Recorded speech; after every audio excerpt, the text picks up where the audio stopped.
a State Department memorandum document. So what I'm getting at is just that it's a corporate Malthusian strategy, which is what people have to understand. The government is not run by the government, and as it's presented, right? This entity that fights against the corporations, right? Bilderberg and Kissinger are telling the government what to do.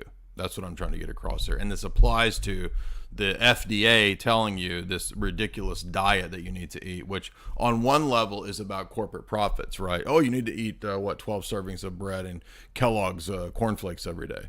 That's your basis of your food pyramid. That's the base, is the bread, right? That food pyramid crap is part of the Kissinger Malthusian operation. That's what I'm trying to say. Yeah. When you read like National Security Study Memorandum 200, it's all just how do we decrease fertility rates, right? How do we decrease fertility rates through introducing behavior changes?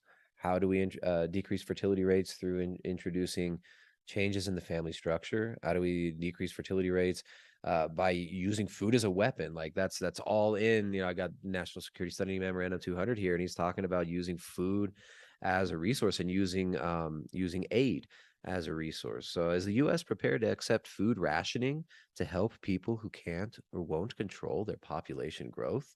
This food rationing to control your population. If you are a good little nation and you will control your population growth, then we will give you better kibble rations. Well, what's funny? So, yeah, what's weird about the document as I'm looking at it?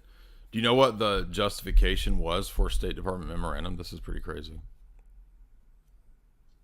So this was it was a classified document, right? Here, that's right. It was declassified like 1989 or something. Yeah, right. So, but here's the weird part: is the justification for the policy is, quote, to prevent the spread of communism. So we got to depopulate. To keep American hegemony. Yeah. We got to depopulate to prevent. Yeah, but that's so we have to kill everybody because it might be communist. I mean, well, now it's climate change, right? It's the same thing. Exactly. That's what I'm saying. Yeah. But then you read like the what was this one called? There's another good one. Population in the American Future, the report of the Commission of Population Growth in the American Future. This was under Nixon. That's what I was mixing the two of them up. 1969. This is the Rockefeller Population Council report. He starts out. They start out the section on the family. They say, we recognize in an opening a discussion of the family, we tread on sacred ground, for the family is our most revered institution. As the recognized unit of reproduction and child rearing, as perhaps the most important socializing agent of oncoming generations, and for its important in defining the social roles of both men and women in our society, it is central to most of our concerns. So, but then they go on to talk about, they say, oh, we got to be careful here because we know we're treading on sacred ground. But then they immediately just go in here like, the divorce rates going up. Maybe people should watch more television, and we could have better ideals of what an ideal family looks like in television sitcoms, right? And what do you see 40 years later? You have like Full House, right? That was one of the shows when I was a kid. Full House was like one of the top sitcoms, and it's just right. A bunch of men, no women in the house at all. A bunch of weird, creepy dudes raising these children who have zero reason to respect their parents at all. You mean the two little monkeys, aka the Olsen twins? Yeah, right. So I mean, these chronically abused child actors that are paraded before us. So it's like the family structure has been under heavy assault by mass media for forever. I mean, every sitcom, right? Like, what is the dad? The dad is an idiot. The dad's a deadbeat. The dad hangs around drinking beer and watching football, and is useless. Archie Bunker, Homer Simpson, Family Guy, all of these shows, all these mass media shows, the dad is a buffoon.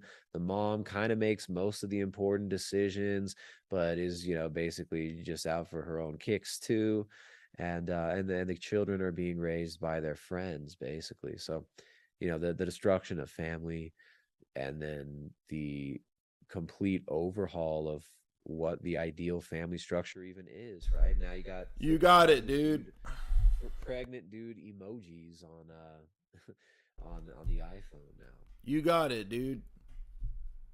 I'm doing Full House. Is that who's that, Uncle Jesse? Or No, that's the tag. So the little monkey twins had all of their catchphrases. That's like the most famous catchphrase. You got it, dude. I don't You remember. got it, dude.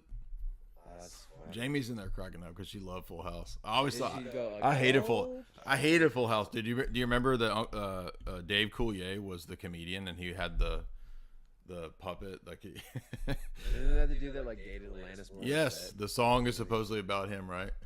Yeah. I'll go down on you in a theater. Right. So anyway, I'm not trying to disrupt your flow there, but I got lost in a flurry of thoughts of you got it, dude. But Everywhere you look, everywhere there's a heart. I need to hold on to.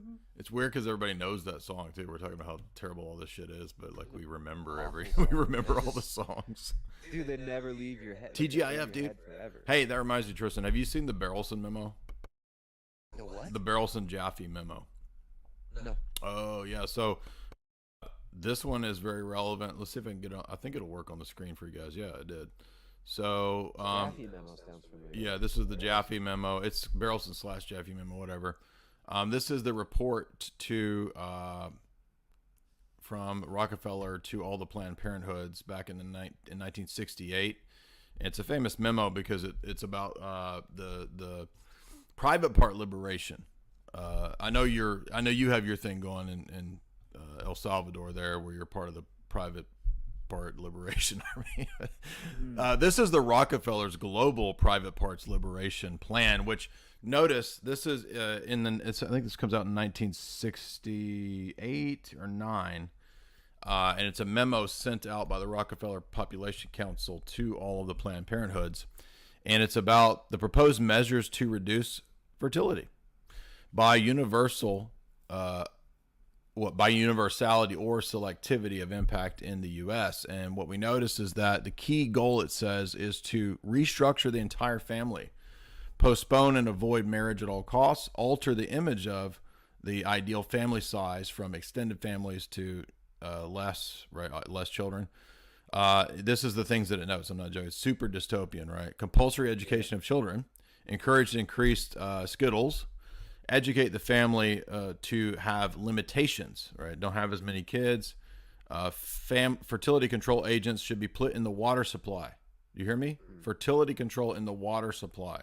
Yeah, but that's good though, because there are too many people, right? It's okay. Well, this is a population control memo. So it's a famous thing that sent by the Rockefeller Foundation to all the Planned Parenthood. I actually have seen this. Yeah. I want to see the rest of the document. Yeah, so check this out. It says encourage women to work, be out of the home. They don't need men, become independent. And then it goes on next. That was the social constraints. Next is the list of economic deterrents. Modify all of the tax policies to not give any breaks for marriage. In fact, increase marriage tax, it says. Then it says have a child. And every one of these things, Jay, like every one of these things this is all what they had in ecoscience as well, right? Correct. John P. Holdren, who became the White House science czar under Obama, Right. and what's his name? Paul Ehrlich. So Paul Ehrlich is writing all the same stuff in 1972, and this is a textbook that was taught in universities, and it talks about the same thing: fertility control agents in the water supply, Right. promoting women to go to the workplace, removing the tax credits, and also talks about how economic recessions, right, and economic depressions reduce fertility. So he's like, well, hey, what if we do this? Right. What So if we guys, have a permanent economic recession? in the chat, this is called the Jaffe memo or the Barrelson memo. It's not an article. It's a fact sheet that they sent out. There might be more to the original document, but just look it up. It's easy to find. Very easy to verify. It's not a fake. But what I'm getting at here is that this came out in the midst of the 60s countercultural and free love revolution, right? Which we're against establishment, dude. Oh, yeah, man. Right? Like Boomer Garcia, right? My character that I do, right? 60s counter. Oh, really? You're counterculture? Well, interesting that the top of the establishment is promoting the free love and all the things that you were saying are against the system. In other words, the system is at the same time as the 60s counterculture promoting the free love agenda. And let's go through the rest of this list here. For the economic deterrence, it goes on to say that there should be child tax for the more children that you have, reduce and eliminate maternity leave, reduce and eliminate family allowances, give bonuses to people who delay marriage. I don't know how they would give these bonuses. Eliminate welfare payments for more than 2 children, which is interesting because that policy changed. Chronic depression tax. I don't know why there would be a depression tax. This is just crazy, like super dystopian. Then it goes on to talk about social controls, and it says compulsory abortion for out of wedlock pregnancies, compulsory sterilization of all who have children, except for a few who would be allowed to have 3 children. So basically the 2-child policy, like China's 1-child policy that they had.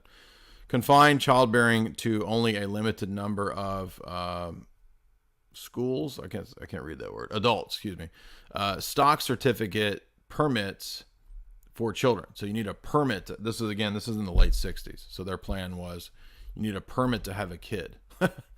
And then the last section is measures predicted for existing motivations to prevent unwanted pregnancies. And it talks about payments from the government to get sterilized, payments from the government to get abortion payments, etc. So there you go. That's the Jaffe Memo by Bernard Berelson, I think was the guy's name,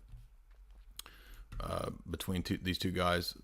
And over the years, a lot, I'm not talking about you, Tristan, but a lot of times I brought that up. People don't know about that. They think that's not a real thing. I'm like, you've never heard of the Jaffe Memo where they were saying to encourage Skittles lifestyles, right? So in other words, people think that all of the things that are the lifestyle choices or alternative lifestyles, right, that are going to give them freedom and liberation. The irony is that it's actually just enslavement to the passions, right? And so you're being controlled by a system that's weaponized the sexuality and the food and the culture.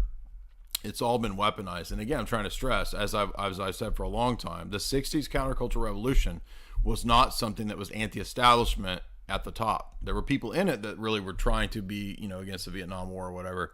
But the ethics, the ethos, the culture was foisted from the top down. And you can see it clear as day in this document. Now, people are asking about my personal life. What does it have to do with what we're talking about? People in here like you understand, this is about you, dude. This is about your family, your life, right? This is not about whether you think I'm a KGB sorcerer or whatever, right? Anyway, so that's the Jaffe Memo. Everybody should be familiar with that document. Everybody should be familiar with State Department Memorandum 200. Again, by the way, another element of that is that the Cold War becomes an excuse, you see, for Depop.